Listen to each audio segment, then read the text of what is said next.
Hello and welcome to our Teaching for Success inclusive podcast series.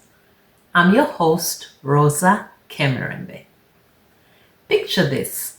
You are walking to school, not a special school, just your local secondary school, the one down the road from your home. As you walk in, you hear banging from the workshop. Students are welding, sparks flying. You walk past a classroom and kids are editing movies on computers. You smell food cooking from the kitchen where catering students are preparing lunch for the teachers. You see fashion designs hanging in a window, clothes made by students your age. This is not a dream. This is how regular high schools work in places like Ontario, Canada. And today we're going to ask a simple question. Why can we not do this here in Uganda? Not someday, not in some fancy new school in Kampala, but right now in our existing secondary schools all across the country. Stick with me because this matters. Being excluded from mainstream schools is an issue in Uganda today. Let's start with a question that rarely gets asked. Are students who are interested in trades being excluded from mainstream schools? Think about a child who loves working with their hands. Maybe they love fixing things, building things, creating things. Maybe they love cooking or designing clothes or working with wood. What happens to that child in our current system? The truth is that for too long, our education system has sent a clear message. If you are academically inclined, you belong in mainstream secondary school. If you are interested in trades, you belong somewhere else. Education experts and advocates for technical education have repeatedly pointed out that vocational pathways in Uganda are still undervalued and under-resourced. The idea persists that technical education is somehow less important than academic education. This is reflected in government statistics. There are only 42 government technical schools in the entire country compared to hundreds of secondary schools. The government has completed construction of over 200 seed secondary schools, but the number of public technical institutes remains far lower. This uneven expansion sends a clear message about which path is considered the priority. Some education analysts have pointed out that even the government sponsorship system favors the academic path. Most government sponsorship slots at higher levels are awarded based on performance in traditional academic examinations, which puts secondary schools in the spotlight. Without similar incentives for the technical pathway, students will naturally choose the route that offers more opportunities for advancement. The message is very subtle, but powerful. If you are interested in trades, you leave the mainstream. You go to a different place. You follow a different path. And once you leave, you rarely come back. There is no chance to continue academic subjects alongside your trade training. There is no chance to change your mind later. The decision made at age 13 or 14 becomes permanent. This is exclusion. It might not be mean-spirited. It might be well-intentioned and an attempt to provide options, but it is exclusion nonetheless. Students who might thrive in a trade are separated from their peers. Students who might want to try both academic and practical subjects are forced to choose one or the other. And students who discover a passion for trades later, after already being in mainstream school, often find that that door has been closed. Think about how this plays out in real life. A child sits for their primary leaving examination.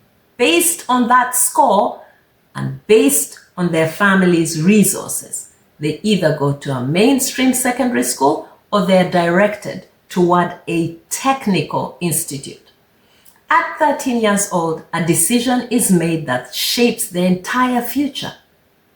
Some voices in the education sector have been advocating for change. They argue that most young people are challenged by inadequate practical skills, which limits their ability to showcase their innovative abilities.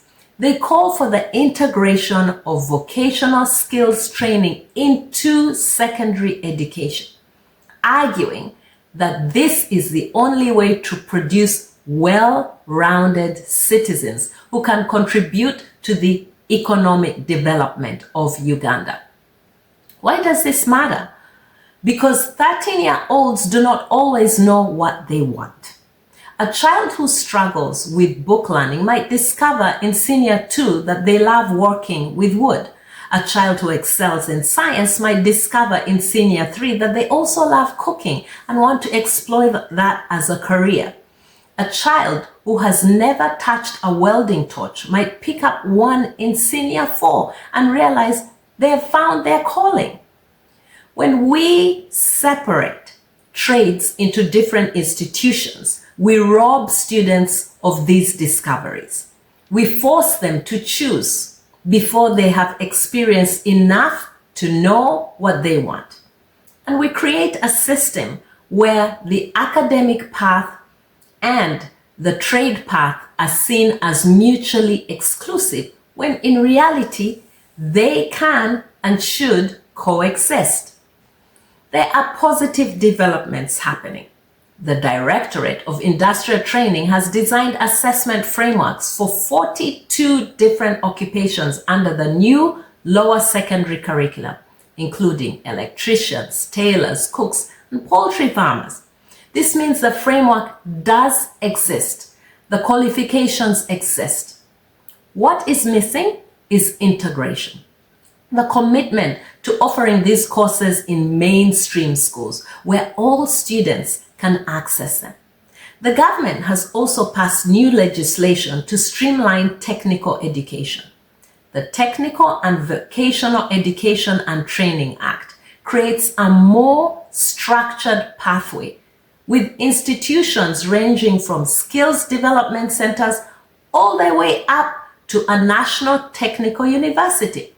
This means a student can now progress from post-primary 7 training all the way to a degree level, but with focus on practical and job-ready skills.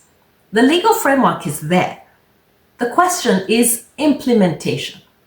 Now let us look at a different approach. In Ontario, Canada, every high school offers trade classes that count towards graduation, like math or English count. The philosophy is simple.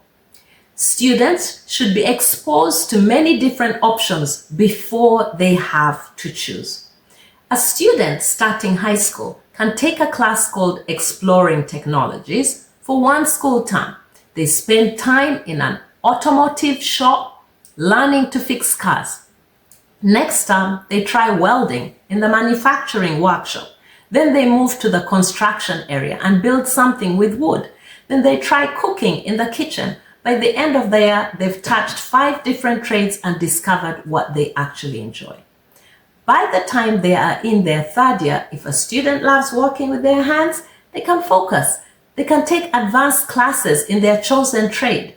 They spend part of their week working at a real business in the community, a garage, a hair salon, a construction company. They earn industry certificates that matter to employers.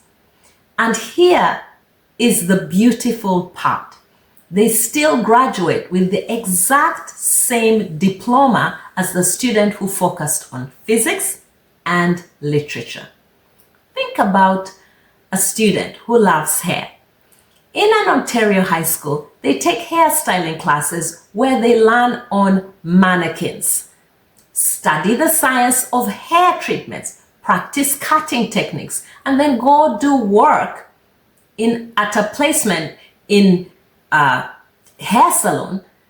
They graduate ready to write their licensing exams. They are employable the day they finish school. And yes, licensing exams for hairdressers, right? So that they treat your hair right and it doesn't fall off your head and you get bald because they don't know what they're doing.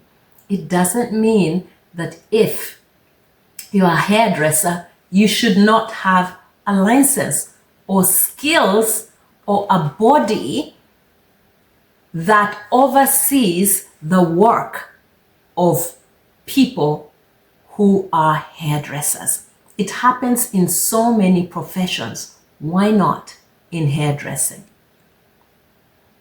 Think about a student who loves film. They take media arts classes using the same software that big studios use. They learn camera work, editing, sound design.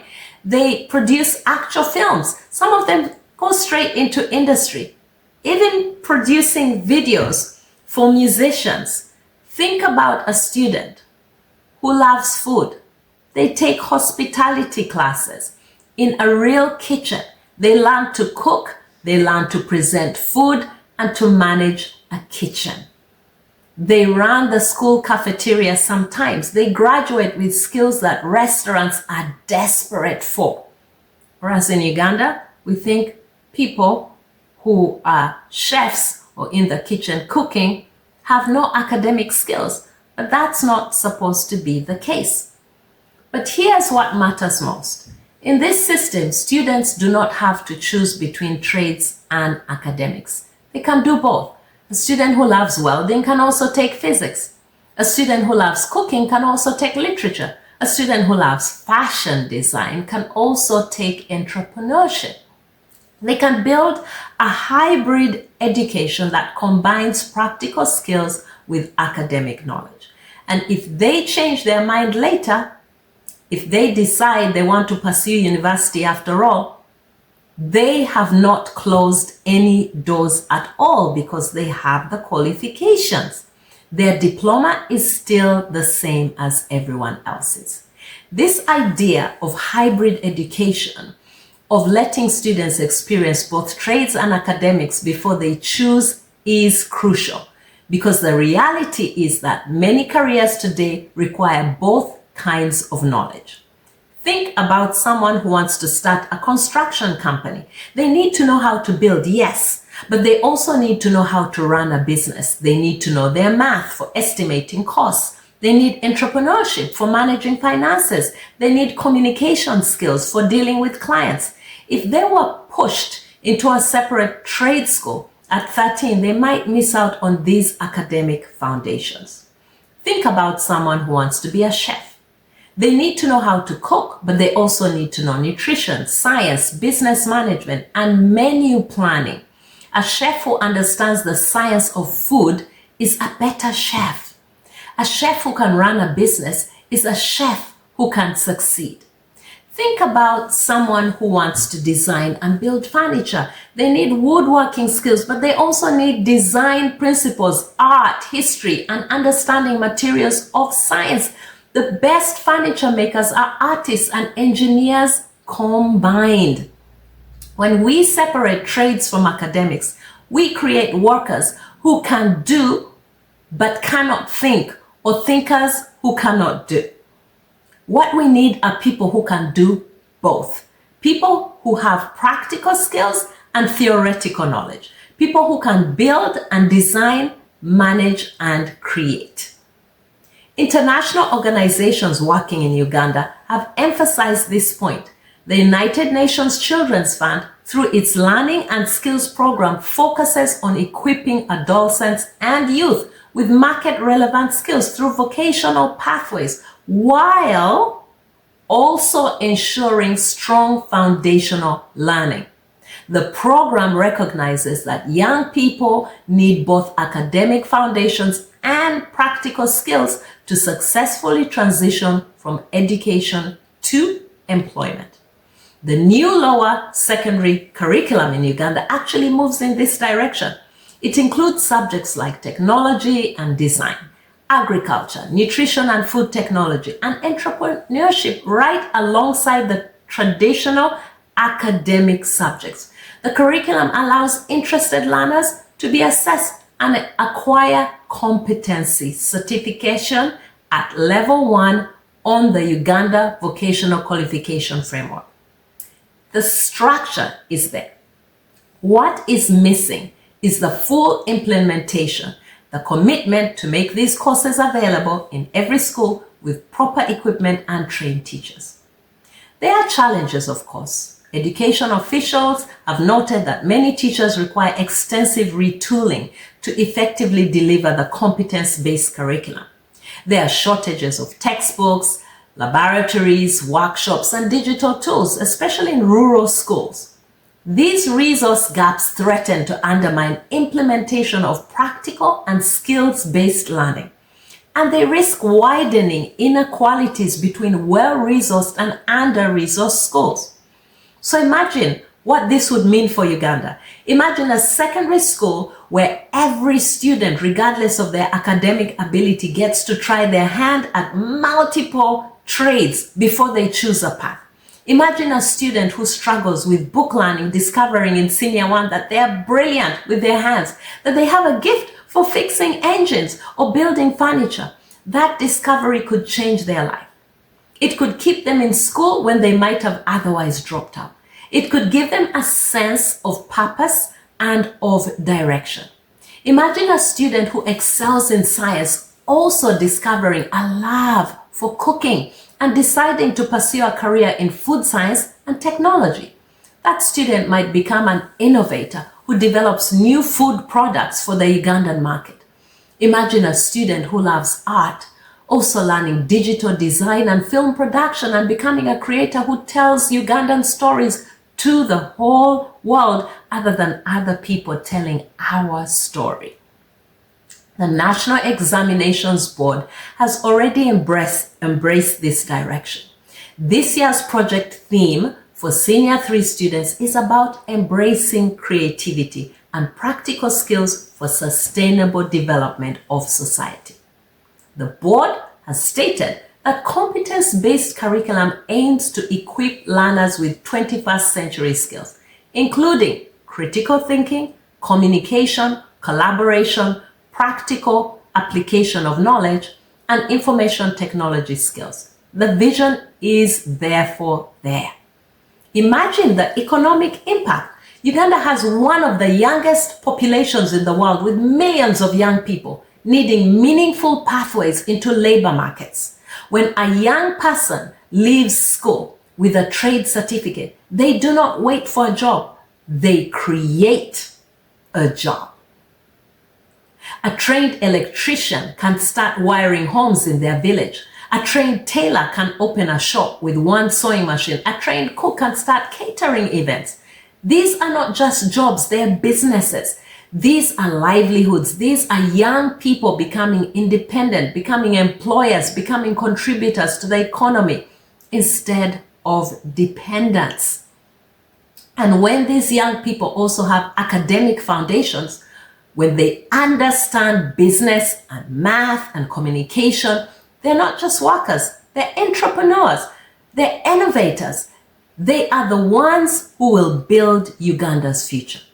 Some education commentators have pointed to inspiring examples of people who succeeded through the technical path, people who attended technical schools after primary 7 and went on to achieve advanced qualifications and work on major national infrastructure projects.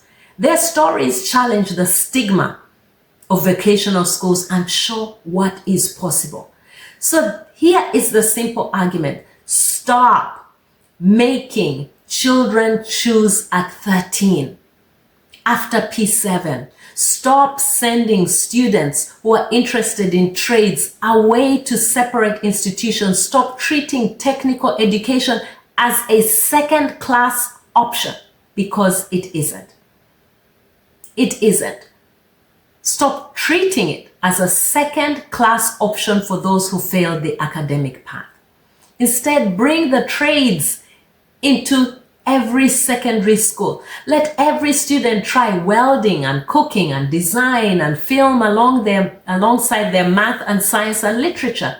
Let them discover what they're good at, what they love, what gives them purpose. Let them build hybrid educations that combine practical skills with academic knowledge. Let them change their minds later if they want to. Let them keep doors open. The government has already done much of the hard work. The curriculum includes practical subjects. The assessments are designed, the qualifications exist, the legal framework is in place. What remains is the commitment and the funding, the training, the will to make this work in every school across the country. By combining academic knowledge with vocational training, we can produce well-rounded graduates who are ready to succeed. Not graduates who are sorted into winners and losers at 13. Not graduates who are pushed onto one path and told they could never leave, but graduates who experienced many things, discovered their gifts, built their own unique combination of skills. That is the Uganda I want to live in. That is the Uganda our children and our grandchildren and our great-grandchildren deserve. Let us stop building walls between academic and technical education. Let us start building schools where every student can find their path and where no student is excluded because of the kind of smart they happen to be. Remember, the two doors are a choice made. We decided that academic and vocational education should happen in different places for different children. But there is nothing natural or inevitable about this separation. It is a system we built, and we as Ugandans can rebuild it. The question is not whether our children are smart enough for one path or another. The question is why our schools refuse to be places where every kind of intelligence can thrive. Thank you for listening. If this episode made you think, share it with someone. Talk to your local schools in your communities. Ask questions. Demand more. Don't be silent. Don't be passive, because this is too important to leave to someone else. I'm your host, Rosa Kemerembe. Stay tuned for another engaging episode in our inclusive series. Thank you.